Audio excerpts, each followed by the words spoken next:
Esta mañana tuve la oportunidad de estar en una reunión a raíz de que quieren declarar patrimonial, y ahí vuelvo al rol de los ingenieros y los ingenieros agrónomos. Tuve una reunión con gente de la Municipalidad de Córdoba porque quieren declarar patrimonial un ceibo que está en el centro, que está de- detrás de, ahí donde está la plazoleta del fundador, Jerónimo Luis de Cabrera, ahí está el ceibo. Y resulta que abajo de ese ceibo hay una horrible, ¿no? Hay como una especie de plaquita, así que dice que en ese lugar dio la primera misa el cura Brochero. El, ese árbol está al lado de una señora que tiene una florería, y esa señora le da de comer a los perros, entonces abajo del árbol hay todo un montón de platos y de perros y qué sé yo. Y en la conversación entró una guía turística de Córdoba, una señora que hace servicio de guía, y ella nos contó la historia del cura Brochero y nos dijo que detrás de la catedral estaba el seminario, que el cura Brochero estudió ahí para cura y que por eso su primera misa la dio en ese lugar, y que cuando la gente viene de afuera, conoce estas historias, les interesa muchísimo, y que los extranjeros que vienen, bueno, entre que van a ver todo lo que es el Paseo de Santa Catalina, ¿no? Y los conventos, ¿no? De esa zona que es tan patrimonial, también van a ver lo que es el Museo de la Memoria, ahí a la vuelta del Cabildo, y me cuenta, mira vos, ¿no? No sé si ustedes lo saben, que vieron que en la peatonal hay un arco sobre la peatonal, ahí donde está la Tasca, creo que ya hace 1000 años que no voy Paseo allí. de las Flores se llama o algo así. Ese arco lo hizo el arquitecto Roca, y ese arco divide la Córdoba antigua de la moderna, porque antes de ese arco están las construcciones de 1600, ¿no? Los conventos y toda esta historia, y después siguiendo eso vas a tener la legislatura y otros monumentos distintos de otra época de Córdoba. Y ellos tienen armado todo un circuito con eso. Bueno, por supuesto que a ellos les reinteresaba que ese árbol estuviera incorporado dentro de esto. Primero porque está feo, está degradado ese lugar, después le puedo mostrar una foto. Y entonces, bueno, nosotras como ingenieros agrónomos, bueno, ¿qué teníamos que hacer? Primero, para que hay toda una reglamentación para que sea declarado patrimonial, de valor patrimonial un árbol, que tiene que ver con la edad que tiene, el significado que tiene, la historia que hay en el lugar, lo que se cuenta sobre eso, ¿no es cierto? Por supuesto, la seguridad del árbol, la capacidad, digamos, de poder seguir viviendo, etcétera, etcétera. Entonces, en el caso nuestro, tenemos que identificar la edad de ese árbol sin hacerle ningún daño, ¿no? O sea, no vamos a atravesarlo con el cosito ni nada, sino que vamos a buscar otros métodos para hacerlo. Y a la vez, eh, mejorar la calidad del árbol, porque está pobre, hecho bolsa, lo han podado de alguna manera, esto que les cuento de los perros, está compactado, siempre hay alguno que tiene alguna idea de hacerle una piel que levantarle la tierra, bueno, todas estas cuestiones que nosotros manejamos como ingenieros agrónomos para poder decir, bueno, no, que en la conversación esa, que había muchas disciplinas, que había arquitectos, que había ingenieros, bueno, la parte de los ingenieros, o de las ingenieras que me tocó, mira eso, bueno, yo voy a ir al lugar, lo voy a mirar, lo voy a valorar y vamos a armarle un plan de manejo para ver si este árbol lo podemos rescatar. Otra parte dice, bueno, yo le busco la edad y la justificación y vemos bien el estado en que tiene. Entonces, en un rato, fíjense todas las historias de Córdoba que vimos, yo hubiera seguido escuchándola un rato y dije, me voy a hacer un tour por Córdoba, porque esta mujer también contó, yo no sabía todo lo que está, vieron todo ese rescate que se ha hecho de la zona del río, pasando el puente Santa Fe, me parece, o antes, con todas las casitas esas, no sé si lo han visto, que fue una puesta en valor de la costanera, incluso ahora están creo que con la Dirección de Educación Física, armando circuitos deportivos, ¿no? En relación a lo que es el río. Para poder Claro que toda esa parte tenía, eh, bueno, que por mucho tiempo fue como la espalda al río, ¿no? En algún momento se tomaba agua del río, fue como tener la proximidad para poder aprovechar el agua para lo que necesitaran, pero después cuando la ciudad empezó a crecer es como que quedó todos los terrenos, todas esas tapias, digamos, como cerradas hacia el río, era el fondo, y la cara hacia la ciudad para un lado o para el otro. La intervención que hicieron es como que llenaron de color y es como que aparece una nueva fachada, digamos, un nuevo frente hacia el río. Está lindo, está buena la intervención. Participaron un montón de artistas, muralistas, muy lindo. Y esto de la interdisciplinaridad, a mí una vez me tocó hacer un recorrido del río Suquía, arrancamos hablando también de lo que es la cuenca, ¿no? Porque si ustedes ven el camino a la Calera por donde Suquía llega a Córdoba, que sale del dique San Roque, ¿no? La historia de ese lugar desde Casafú, cuando hace ese dique, ¿no? Y lo hace con calicanto, con un sistema argentino, les diría, local, y vienen ingenieros extranjeros a decir, ese dique se va a romper, Córdoba se va a inundar, y el tipo termina preso, no sé, Casafú, Alemacé, qué sé yo, estos otros, que hay, termina preso porque los que venden hormigón dicen, eso no va a funcionar. Y cuando lo quieren dinamitar a esa pared para hacer un dique que funcione, no logran nunca romperla. Bueno, empezando esa historia y recorriendo el río, yo lo hice con una historiadora, donde tenés vías de comunicación, porque por ahí viene el agua potable, por ahí viene la electricidad, ¿no? Que se genera más abajo, llega, digamos, el agua hacia Córdoba, el tren, este que une las sierras, que en aquel momento llegaba hasta Cruz del Eje, y después vamos llegando cuando vamos avanzando hacia Córdoba, llegamos acá donde está la Reserva San Martín. En la Reserva San Martín hay ruinas de casas antiguas, hay restos también de culturas aborígenes. Después tenemos lo que es bueno, ahora un poco se ha perdido el sentido, pero el Museo del Chatón.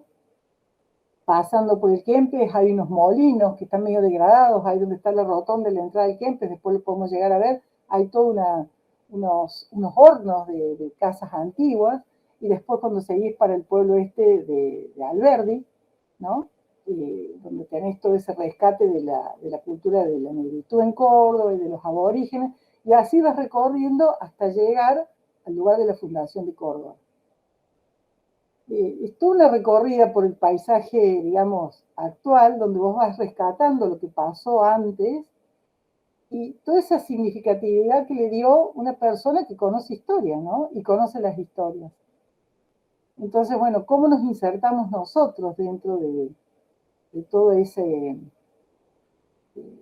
bueno, de ese elenco, ¿no? De esa interdisciplinaridad, donde ahí tenemos historiadores, tenemos gente que vende turismo, ingenieros, arquitectos, ¿no?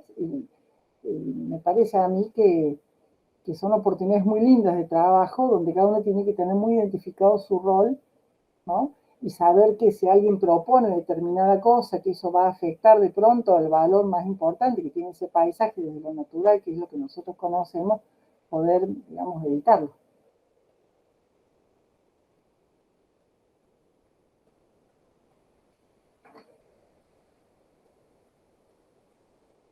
Y otra cuestión que se tocó a lo largo de la presentación es esto que hablamos de las unidades de paisaje. ¿Lograron entender eso, captar algo? ¿Qué es una unidad de paisaje?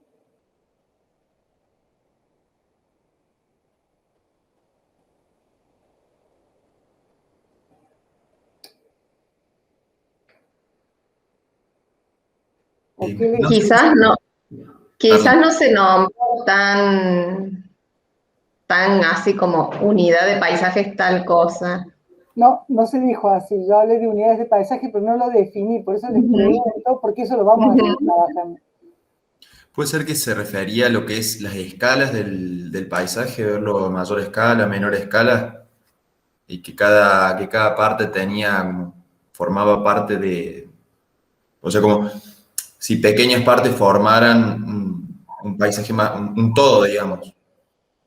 Podemos hablar de mosaicos que van armando unidades, pero sí, en realidad está más relacionado con eso, y cuando hablamos de unidades de paisaje nos estamos refiriendo a unidades homogéneas, donde vos podés leer eso que estás viendo, tiene, digamos, una cualidad que lo hace homogéneo y que depende mucho de la escala, porque si vos ves algo de lejos, lo vas a ver de un modo, pero si te vas aproximando, vas a empezar a ver que esa realidad se te empieza a abrir. ¿Sí? Por ejemplo, cuando vimos esa diapositiva donde se veían los pinares, allá en Calamuchita, nosotros podemos hablar de que un bosque nativo, un bosque así, un trabajo, sí, un bosque ese que era artificial de pino, es una unidad de paisaje, pues una unidad homogénea, que está metida dentro de otra y que está cumpliendo, digamos, junto con esa otra, y se está articulando y tiene una relación con eso. ¿Sí? Ah, y el Suquía y su cuenca serían una unidad, ¿no es cierto?, de paisaje, pero a la vez va teniendo como subunidades, ¿no?, con características particulares. Entonces, ese río más de la sierra, en la zona de Saldán, por ejemplo, de Villa Guarcalde, características generales, digamos, son totalmente distintas a cuando el río está pasando por Alberdi, por ejemplo, ¿no?, o por San Vicente, y después cuando sale por la Reserva del Este, ¿no? Entonces, es como que en todo su recorrido, si bien es una unidad, ¿no?, todo el río y sus bordes, como recurso natural, va teniendo como tramos con características diferentes que podrían definirse como subunidades de paisaje. Digamos que depende de la cantidad de zoom que le haga al, Sí, al la Y Google Maps. medida del zoom. de variables que se crucen, ¿no? Porque Ujú. vos analizás la configuración del espacio, las alturas de edificación, la vegetación existente, la topografía, cómo es la forma, ¿no?, la geoforma de los bordes, si hay mucha pendiente, si no hay mucha pendiente, si hay erosión, si no hay erosión, si es curvo, si es recto, si tengo visuales lejanas, cercanas. Es como que cruzando todas esas posibles variables de lectura y de análisis, eh, cuando hay muchas coincidencias, ¿no?, que se repiten de acá hasta acá, entonces ahí tengo una unidad o una subunidad. Claro, y cuando vos determinás, por ejemplo, el valor de cierta unidad de paisaje, de decir, bueno, la conservo, bueno, ¿quién vive ahí y de qué forma la voy a trabajar? Porque, a ver, es importante que sepamos que si nosotros, ayer hablamos de a nivel predio, ¿no? Cuando yo trabajo en un lote o trabajo en un campo determinado, no es lo mismo trabajar de pronto en, qué sé yo, en un campo acá en las Sierras Chicas, vieron todo, que es bastante complejo, ¿no? En la zona del Pan de Azúcar, por allí donde ya tenemos barrios cerrados, tenemos cultivos, ¿sí? Tenemos emprendimientos turísticos, tenemos rutas nuevas. Entonces, si nosotros somos conscientes que estamos trabajando dentro de determinada unidad de paisaje, pero supongamos que estemos hablando nada, del patio de una casa, de un barrio, ¿no? O sea, ¿qué voy a hacer yo en esa mini unidad? ¿Dónde está inserta y cómo es su relación con el resto? Que es lo que un poco hablamos ayer, de cómo se integra todo esto. Porque la unidad hace el todo, pero por eso es sumamente importante conocer la unidad y saber cómo se la valora. Por eso cuando hablamos de estos procesos participativos para conocer también el paisaje, qué es lo que valora la gente de ese espacio. ¿No?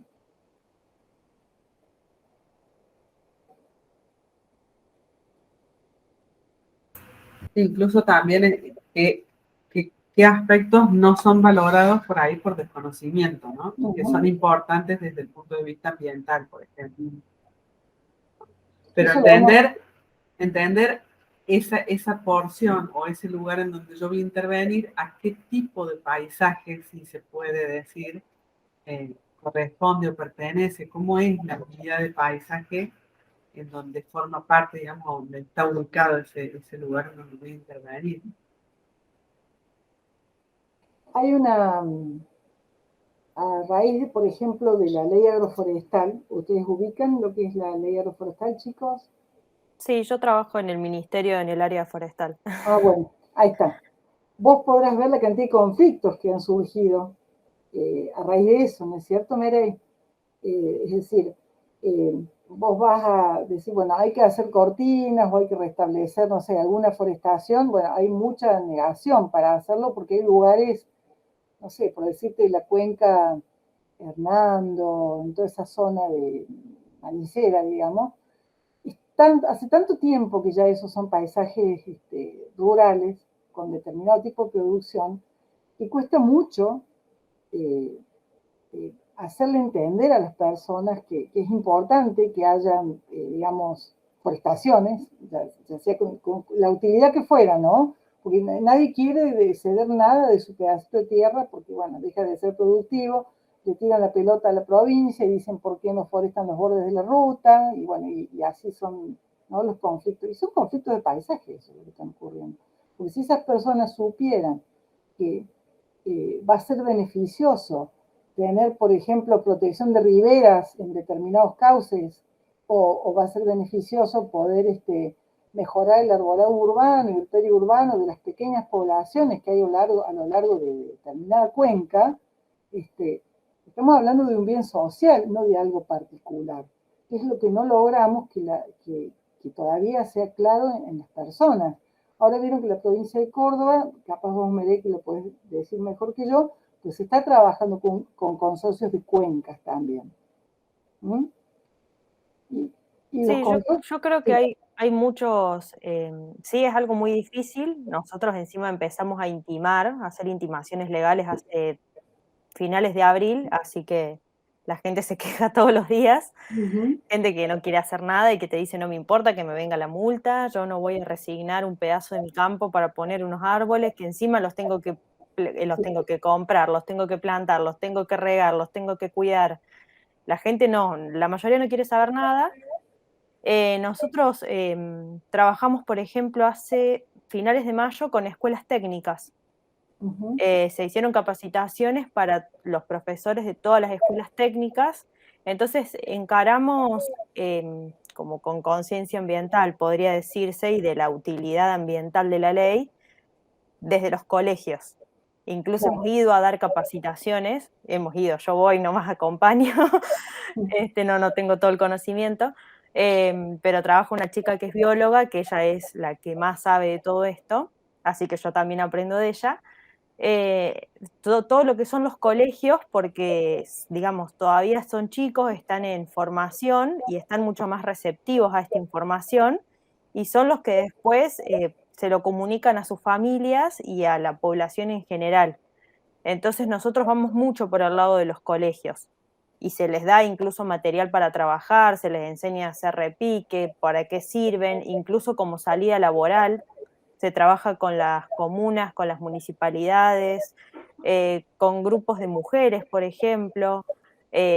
Como que se encara por ahí, parecen cosas chiquitas, pero en realidad movilizan a toda una población y después los mismos intendentes te dicen, ay, ¿sabés qué quiero hacer de nuevo esta parte de la plaza y no sé qué hacer? O quiero cambiar estos árboles de la vereda o de las veredas de las casas donde se va ampliando el pueblo, no sabemos qué poner.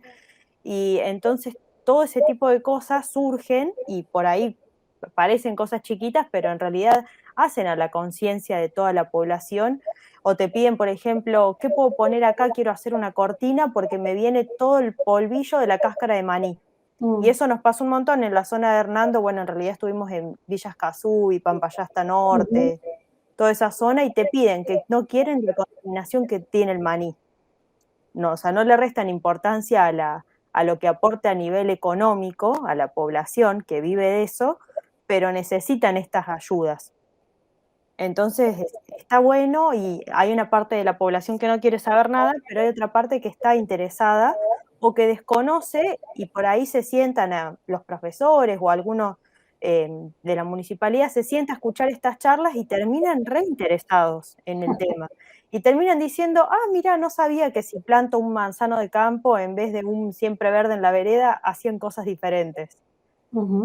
Y bueno, incluso creo que ni yo la sabía hasta antes de pasarme al área forestal, porque por ahí son cosas que uno tiene tan naturalizadas que desconoce y que no se pone a ver, ¿no? Y cuando te lo dicen decís, claro, tiene todo el sentido del mundo, pero uno en realidad lo toma como que es obvio y que está bien así y no se cuestiona las razones ni piensa en que hay una opción que va a hacer que no tengas el problema de que se te rompa la vereda. Uno piensa, no, es re obvio, el árbol va a crecer y me va a romper la vereda sí o sí. Y en realidad no es así, hay otras opciones. Pero creo que es como un cambio realmente cultural y social que se tiene que ir haciendo como trabajo de hormiga y que ciertas acciones llevan a otras y la difusión que se hace desde eso.